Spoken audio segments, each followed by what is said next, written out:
अपना अपना सामान लेकर जहाज में चढ़ जाते हैं और प्लेन में बैठकर अपने शहर बीजिंग के लिए निकल पड़ते हैं। लेकिन कुछ ही देर बाद उनके इस सफर के दौरान एक बहुत बड़ा तूफान आना शुरू हो जाता है, जिसे देखकर फ्रैंक का को पायलट कहता है कि हमें अपने प्लेन को एक बार लैंड कर देना चाहिए और तूफान थमते ही हम दोबारा उड़ान भर लेंगे। लेकिन फ्रैंक उसकी बात नहीं मानता और इसी वजह से ये उस तूफान में फंस जाते हैं। ये रेडियो की मदद से संपर्क करने की कोशिश करते हैं पर उनका संपर्क नहीं हो पा रहा होता। इसी दौरान उनका एक इंजन भी खराब हो जाता है और अब फ्रैंक इमरजेंसी लैंडिंग के लिए तैयार हो जाता है, पर उसे आगे कुछ भी दिखाई नहीं दे रहा होता और उनका प्लेन जैसे ही नीचे उतरने वाला होता है तो उनके प्लेन का पिछला हिस्सा एक चट्टान से टकरा जाता है और पीछे का दरवाजा खुल जाने के कारण एक वर्कर नीचे गिर जाता है, जिससे उसकी मृत्यु हो जाती है। और अब इनका प्लेन रेगिस्तान की रेत में घिसटता हुआ आगे तक जाता है और जब प्लेन रुकता है तो उसके अंदर 2 और वर्कर्स की मृत्यु हो चुकी होती है। लेकिन अब ये इस खतरनाक रेगिस्तान में फंस चुके हैं, जिसके बाद ये अपने खाने की सप्लाई को चेक करते हैं, जहां इन्हें पता चलता है कि इनके पास 1 महीने का खाना है। पर तभी इनमें से एक आदमी कहता है कि मैं चलकर इस रेगिस्तान से बाहर निकल सकता हूं, क्योंकि मैंने बहुत सी जगहों पर हाइकिंग और ट्रैकिंग की हुई है। लेकिन बाकी लोग उसे समझाते हैं कि यह जुलाई का महीना है जो रेगिस्तान में सबसे अधिक गर्म होता है और तुम इस गर्मी में जिंदा नहीं बच पाओगे। सभी उसे समझाते हैं कि तुम्हें रास्ता भी नहीं पता है, इसीलिए तुम इस रेगिस्तान में गोल गोल घूमते रहोगे। और यह बात उस आदमी को समझ आ जाती है। अब उसी रात जब ये सभी सो रहे होते हैं तो बाहर तूफान के कारण मौसम खराब हो जाता है और तभी इनमें से एक आदमी, जिसका नाम जॉन डेविस होता है, वह बाहर टॉयलेट करने के लिए निकलता है। लेकिन तभी उसका पैर एक पत्थर से टकरा जाता है, जिसकी वजह से वह रेत में लुढ़कता हुआ नीचे गिर जाता है और तूफान में अब उसे कुछ भी दिखाई नहीं देता, जिससे वह रास्ता भटक जाता है। और अब जब सुबह सभी वर्कर्स उठते हैं तो वे देखते हैं कि उनका एक साथी गायब है। वे उसे चारों तरफ ढूंढने की कोशिश करते हैं पर उसका कुछ भी पता नहीं चलता। इसीलिए यहाँ जो लेडी होती है वह पायलट के पास जाती है और उससे पूछती है कि क्या हमें यहाँ से कोई बचाने भी आएगा या नहीं, जिस पर पायलट कहता है कि इसका कोई पता नहीं, जिससे लड़की थोड़ी उदास हो जाती है क्योंकि हम अपने रास्ते से पूरी तरह भटक चुके हैं, इसीलिए अगर हमें यहाँ से कोई ढूंढने भी आएगा तो वह हमें नहीं ढूंढ पाएगा। और अब सभी की उम्मीदें भी टूटने लगती हैं कि कोई भी उन्हें यहाँ से लेने के लिए नहीं आएगा। इसीलिए इनमें से 2 लोग यहाँ से पैदल निकलने का निर्णय लेते हैं, पर जब वे अपने साथ पानी ले जाने लगते हैं तो पायलट उनसे कहता है कि यहाँ से पानी कोई भी नहीं ले जाएगा, जिसके बाद पानी को लेकर इनके बीच झगड़ा होना शुरू हो जाता है, जिस वजह से उनका पानी भी गिर जाता है। पर यहाँ पर एक आदमी होता है जिसका नाम एलियट होता है। वह इनसे कहता है कि मेरे पास एक आइडिया है जिससे हम सबकी जान बच सकती है। मैं कई दिनों से इस प्लेन को ऑब्जर्व कर रहा हूँ कि हम इसके पुर्जों को जोड़कर एक दूसरा प्लेन बना सकते हैं, क्योंकि एलियट पहले प्लेन बनाने वाली कंपनी के साथ काम करता था और अब सभी के मन में एक उम्मीद जागने लगती है। वे उसकी मदद करने के लिए तैयार हो जाते हैं, लेकिन पायलट उसकी बातों से सहमत नहीं होता। वह कहता है कि ऐसा करना नामुमकिन है और अगले दिन इनमें से एक आदमी वहां से निकल जाता है, पर वहां जो लेडी होती है वह उसे ढूंढने के लिए उसके पीछे जाने लगती है। लेकिन पायलट उसे रोकता है और खुद उस आदमी के पीछे निकल जाता है। वह उस चट्टान तक पहुंच जाता है जहां उनका प्लेन टकराया था और वहीं पर उसे उस आदमी की लाश भी मिलती है जो प्लेन से गिर गया था, पर उसके शरीर पर उसके कपड़े नहीं होते और वहां पर कुछ गोलियों के कवर भी पड़े होते हैं। और तभी उसे वह आदमी भी मिल जाता है जो यहाँ से जाने वाला था और वह कहता है कि मैं इस लाश से अपनी घड़ी लेने आया था जो इसने मुझसे ली थी, पर इसके पास वह घड़ी नहीं है, जिसका साफ मतलब है कि हमारे अलावा यहाँ कोई और भी है। अब ये दोनों उस जगह पर आ जाते हैं जहाँ इनके बाकी साथी होते हैं और अब पायलट भी उनके साथ प्लेन बनाने के लिए तैयार हो जाता है। इसके बाद ये लोग प्लेन बनाना शुरू कर देते हैं। ये दिन में काम नहीं करते क्योंकि यहाँ बहुत ज्यादा गर्मी होती है, बल्कि ये रात में काम करते हैं। लेकिन इनकी परेशानी तब बढ़ जाती है जब उनका वह तेल जिसे ये आग जलाने और प्लेन उड़ाने के लिए रखे हुए थे उस पर वेल्डिंग करते समय चिंगारियां गिर जाती हैं और वहां एक जोरदार धमाका हो जाता है। हालांकि इस ब्लास्ट में किसी की जान नहीं जाती, लेकिन इनका सारा का सारा तेल बर्बाद हो जाता है। अब इनके पास उतना ही तेल बचा होता है जिससे ये बस एक बार उड़ान भर सकते हैं और यहाँ से निकल सकते हैं। अब ये लोग अब रात के बजाय दिन के वक्त काम करते हैं, लेकिन दिन में बहुत ज्यादा गर्मी होती है। फिर भी ये हिम्मत नहीं हारते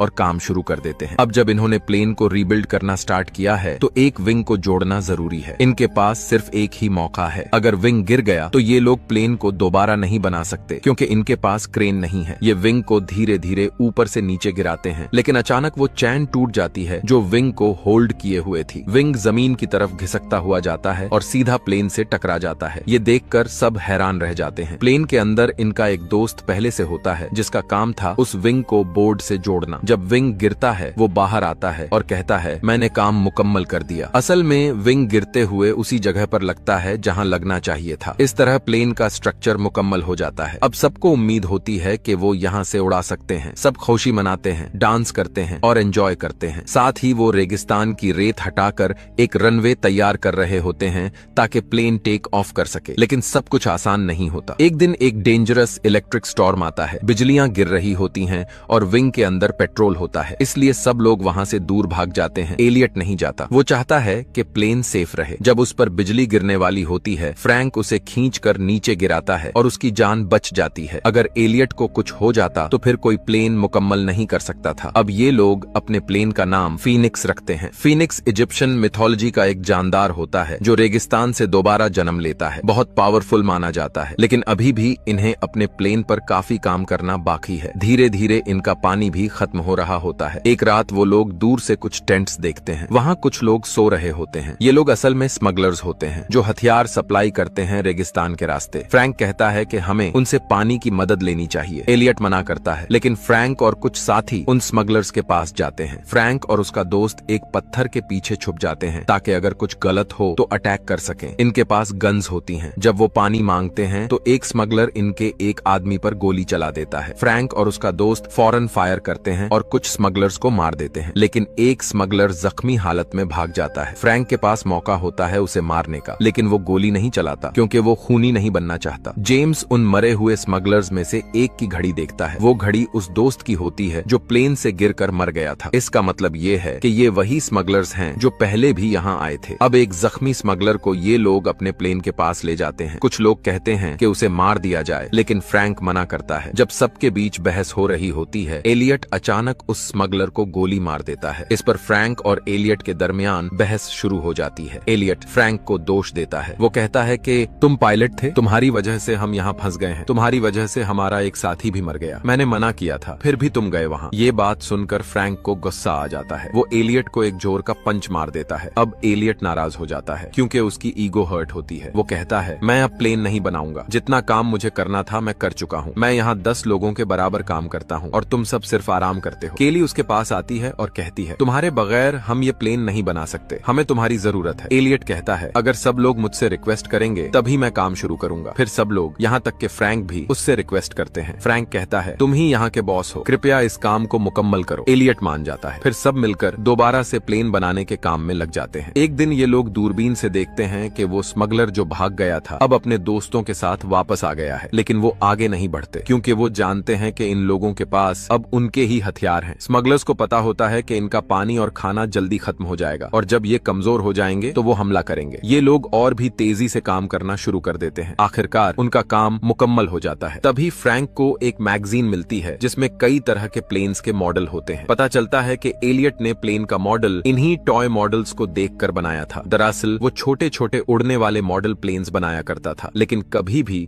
एक बड़ा रियल प्लेन नहीं बनाया। ये सुनकर सबको गुस्सा आ जाता है, खासकर अयान को। वो एलियट के सर पर गन रख देता है और कहता है, तुम हमें बेवकूफ बना रहे थे, ये प्लेन कभी नहीं उड़ेगा, तुमने पहले कभी इतना बड़ा प्लेन बनाया ही नहीं। लेकिन एलियट कहता है, मुझे यकीन है ये प्लेन उड़ेगा। हाँ, मैं छोटे रिमोट कंट्रोल्ड प्लेन्स बनाता था, लेकिन उनमें बैलेंस ज्यादा जरूरी होता है। फ्रैंक अयान को रोक लेता है। तभी तूफान आ जाता है। जब तेज हवाएं चलती हैं तो प्लेन अपने आप हल्का हल्का हवा में उठने लगता है। सब समझ जाते हैं कि ये प्लेन सच में उड़ सकता है। उनके दिलों में जो उम्मीद मर चुकी थी वो फिर से जिंदा हो जाती है। लेकिन ये रेगिस्तान का तूफान था जो प्लेन को पूरी तरह से रेत में ढांक देता है। तूफान के बाद सब उदासी में चले जाते हैं। फ्रैंक कहता है, हमने इससे मेहनत से बनाया है और हम इससे यहाँ से उड़ाकर ले जाएंगे। सब लोग मिलकर प्लेन को रेत से निकालते हैं और खींचकर उस जगह ले जाते हैं जहाँ रेत नहीं होती। वो लोग प्लेन को स्टार्ट करते हैं। प्लेन स्टार्ट होता है लेकिन तुरंत बंद हो जाता है। बहुत बार ट्राई करते हैं और आखिरकार प्लेन चल पड़ता है। प्लेन का इंजन गरजता है। स्मगलर्स इसकी आवाज सुनकर घोड़ों पर हथियार लेकर इनकी तरफ भागने लगते हैं। सब लोग प्लेन के ऊपर चढ़ जाते हैं और विंग्स से लटक जाते हैं। दरअसल इस प्लेन के डिजाइन में अंदर बैठने की जगह नहीं होती। इन्होंने एक बड़े प्लेन के हिस्से से छोटा प्लेन बनाया होता है। प्लेन रनवे पर भागता है और पीछे से स्मगलर्स गोलियां चला रहे होते हैं, लेकिन किसी को भी गोली नहीं लगती। जैसे ही रनवे खत्म होता है, स्मगलर्स को लगता है ये लोग गए काम से, लेकिन अगले ही पल उनका फीनिक्स उस खाई से उड़ जाता है। सब लोग खुशी से झूम उठते हैं। महीनों की मेहनत आखिर कामयाब हो गई। इस तरह से ये लोग मौत के मुंह से उस खतरनाक रेगिस्तान से निकल जाते हैं, जहां से बचकर निकलना नामुमकिन था। एलियट की फोटो एक मैगजीन में छपती है, जहां लिखा होता है नासा की नई उम्मीद, मतलब वो अब नासा के लिए काम करता है। इसी के साथ ये मूवी खत्म हो जाती है।